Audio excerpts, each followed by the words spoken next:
Hello friends, welcome to our YouTube channel Samriddhi academy. आज हम लोग एक नए वीडियो के साथ आए हैं। आज का हमारा टॉपिक है क्लास 9th का बहुत इंपॉर्टेंट टॉपिक और वो है चतुर्भुज। चतुर्भुज समझना होगा हम लोगों की चतुर्भुज क्या होता है, इसके क्या क्या गुण हैं और चतुर्भुज के कितने प्रकार होते हैं। उसके बाद ही हम लोग कोई भी क्वेश्चन को आसानी से सॉल्व कर पाएंगे। तो यहाँ पर हम लोग चलिए स्टार्ट करते हैं और समझते हैं कि चतुर्भुज क्या होता है। चतुर्भुज वैसा बहुभुज जो चार भुजाओं से बनी होती है चतुर्भुज कहलाते हैं। अब यहाँ पे नाम से ही क्लियर है, चतुर्भुज यानी कि चार भुजाओं वाला, तो वैसा बहुभुज। अब उसके पहले आप लोगों को क्या समझना हो कि बहुभुज क्या होता है। जब बहुभुज समझ में आ जाएगा तो चतुर्भुज समझ में आ जाएगा। तो बहुभुज सरल रेखाओं के मिलने से बनी बंद आकृति होती है। तो बहुभुज क्या होता है, सरल रेखाओं के मिलने से बना हुआ कोई भी बंद आकृति। तो यहाँ पे बस हम लोग को फोकस क्या करना है, बंद आकृति होती है और सरल रेखाओं से बनी होती है। उसके बाद बहुभुज कम से कम 3 भुजाओं से मिलकर बनी होती है।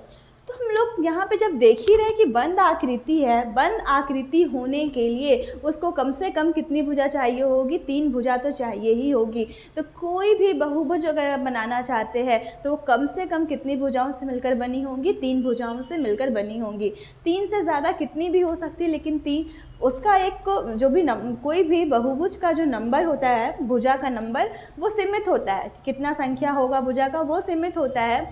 लेकिन बहुभुज बनाने के लिए कम से कम कितनी भुजाएं हमें चाहिए होंगी, 3 भुजाएं चाहिए होंगी। जैसे कि त्रिभुज, त्रिभुज में 3 भुजा है तो ये क्या है, हमारा बहुभुज है। उसके बाद ये है चतुर्भुज, यानी 4 भुजा वाला को क्या कहेंगे, चतुर्भुज। तो ये भी क्या है, बहुभुज है। तो बहुभुज समझ में आ गया कि सरल रेखाओं के, ये सरल रेखा है, उसके मिलने से बना हुआ कोई भी बंद आकृति। बंद आकृति होने के लिए कम से कम 3 भुजा की ज़रूरत पड़ेगी। तो 3 बंद आकृति होती है और बहुभुज में कम से कम कितनी भुजाएं हमें चाहिए होंगी, 3 भुजाएं चाहिए होंगी। 4 भुजा, 5 भुजा, 6 भुजा सब क्या होगा, बहुभुज होगा। लेकिन कम से कम कितना भुजा चाहिए होगा, 3 भुजा चाहिए होगा। अगर आप बोलेंगे क्या ये भी एक बहुभुज है, नहीं, ये तो एक वृत्त है, ये बहुभुज नहीं हो क्योंकि ये घुमावदार है। ये कभी भी क्या आपको दिख रहा है कि कोई भी भुजा से मिलकर के बना हुआ है, नहीं, ये घुमावदार है, तो ये एक बहुभुज नहीं होगा। तो आप लोग को बहुभुज क्लियर होगा।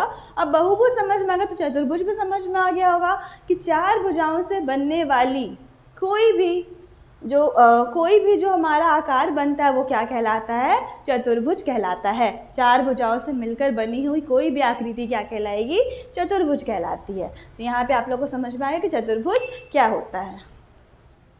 जब आप लोग समझ ही चुके हैं कि चतुर्भुज में कितनी भुजाएं होती हैं, 4 भुजाएं होती है। तो यहाँ पे हम लोग को समझ में आ रहा है यहाँ पे कितनी भुजाएं है, 4 भुजाएं है। पहला भुजा AB, दूसरा BC, तीसरा CD और चौथा DA। तो इस चतुर्भुज का नाम क्या है, ABCD इस चतुर्भुज का नाम हो गया। तो चतुर्भुज ABCD में हम लोग देख रहे हैं कितने भुजाएं हैं, 4 भुजाएं, 4 भुजाएं। पहला का नाम क्या है, AB, दूसरा BC, तीसरा CD और चौथा का नाम है AD। 4 भुजा हो गया।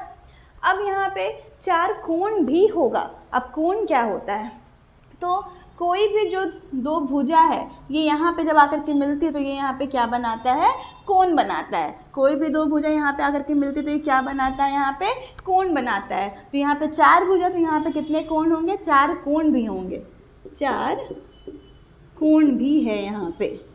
अब कोण को दिखाने का साइन क्या होता है, कैसे शो करते हैं, तो ये होता है कोण दिखाने का साइन। पहला कोण का नाम कोण A, दूसरा कोण B, तीसरा कोण C और चौथा कोण D। तो यहाँ पे कितने हैं, 4 कोण हैं। अब कोणों का योग, कि चारों कोणों का योग कितना होता होगा, आप लोग त्रिभुज में पढ़ चुके हैं कि त्रिभुज के तीनों कोणों का योग 180 डिग्री होता है। उसी तरीके से चतुर्भुज के चारों कोणों का योग कितना होता है, योग 360 डिग्री होता है। तो आप कुछ, अगर आप लोग को कुछ दिया जाए तो आप वो याद कर लेंगे, लेकिन बहुत सारे का याद करना पॉसिबल नहीं होगा। तो उसके लिए एक हमारे पास फॉर्मूला है, एक सूत्र है, उसके थ्रू हम लोग इसको निकाल सकते हैं कि कोई भी बड़ा से बड़ा शेप होगा उसका हम लोग एंगल का सम यानी कि कोणों का योग निकाल के बता सकते हैं। तो योग निकालने का, कोणों का योग निकालने का सूत्र होता है n-2 इंटू 180 डिग्री। n का मतलब होता है कि भुजाओं की संख्या कितनी है, n का मतलब भुजाओं की संख्या। तो मान लिया जाए कि यही हमारा चतुर्भुज है, तो यहाँ पे कितनी भुजाएं हैं, 4 भुजाएं हैं। -2 गुना 180 डिग्री, 4 - 2 2 बचेगा, 2 गुना 180 डिग्री कितना बचेगा, 360 डिग्री। और हम लोग को पता है कि चतुर्भुज के कोणों का योग कितना होता है, 360 डिग्री। तो इस तरीके से हम लोग कोई भी जो भी हमारे पास आकृति होगा उसके कोणों का योग हम लोग आसानी से निकाल सकते हैं। अब इस चतुर्भुज में शीर्ष भी होंगे, तो यहाँ पे कितने शीर्ष होंगे, तो 2 भुजाओं को मिलाने वाला जो बिंदु होता है उसी को क्या कहा जाता है, शीर्ष कहा जाता है। 2 भुजा है, इसको मिलाने वाला जो बिंदु होता है इसे क्या कहा जाता है, शीर्ष कहा जाता है। तो यहाँ पे कितने शीर्ष है, 1 2 3 4। तो यहाँ पे कितने शीर्ष हैं हमारे पास, 4 है। क्या नाम है शीर्ष का, पहला शीर्ष है A, दूसरा B, तीसरा C और चौथा D। इस तरीके से हमारे पास कितने शीर्ष है, 4 शीर्ष भी है।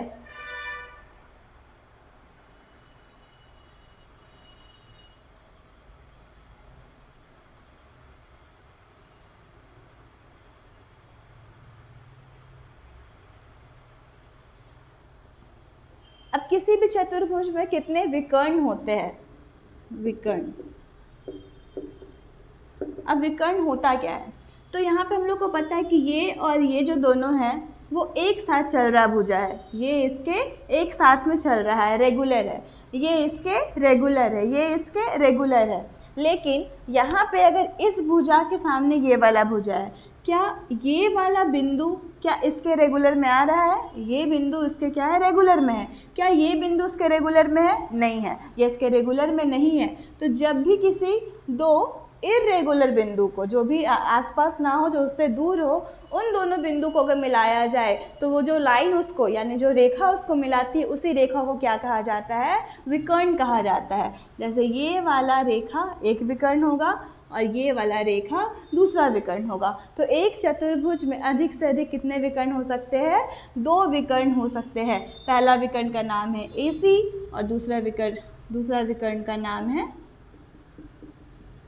BD, दूसरा विकर्ण का नाम है BD। तो इस तरीके से चतुर्भुज में हमें क्या क्या समझ में आया कि यहाँ पे 4 भुजाएं होती हैं, उसके बाद 4 कोण होते हैं, 2 विकर्ण होता है, 4 शीर्ष होता है और चतुर्भुज के कोणों का योग कितना होता है, 360 डिग्री होता है। अगर याद है तो अच्छी बात है और नहीं याद रहेगा तो हम लोग फॉर्मूला पढ़ चुके, सूत्र पढ़े हैं, n-2 इंटू 180 डिग्री। और यहाँ पे n का मतलब क्या होता है, भुजाओं की संख्या। तो इस तरीके से हम लोग चतुर्भुज के बारे में इतना कुछ हम लोग समझ चुके हैं। यहाँ पे बस अभी तक हम लोग चतुर्भुज के बारे में समझे कि चतुर्भुज क्या होता है, चतुर्भुज का उसमें क्या क्या चीज़ होते हैं वो हम लोग पढ़ चुके हैं। अब आने वाली वीडियोस में हम लोग पढ़ेंगे कि चतुर्भुज के कितने प्रकार होते हैं और जितने भी चतुर्भुज के प्रकार है उसके अपने क्या क्या गुण होते हैं, वो सब हम लोग आने वाली वीडियोज़ में पढ़ेंगे। तो यहाँ पर बस हम लोग इतना ही देखें कि चतुर्भुज क्या होता है और आगे समझने के लिए आप लोग आने वाली वीडियोज़ को देखिए और उसको पूरी तरीके से समझने की कोशिश करिए।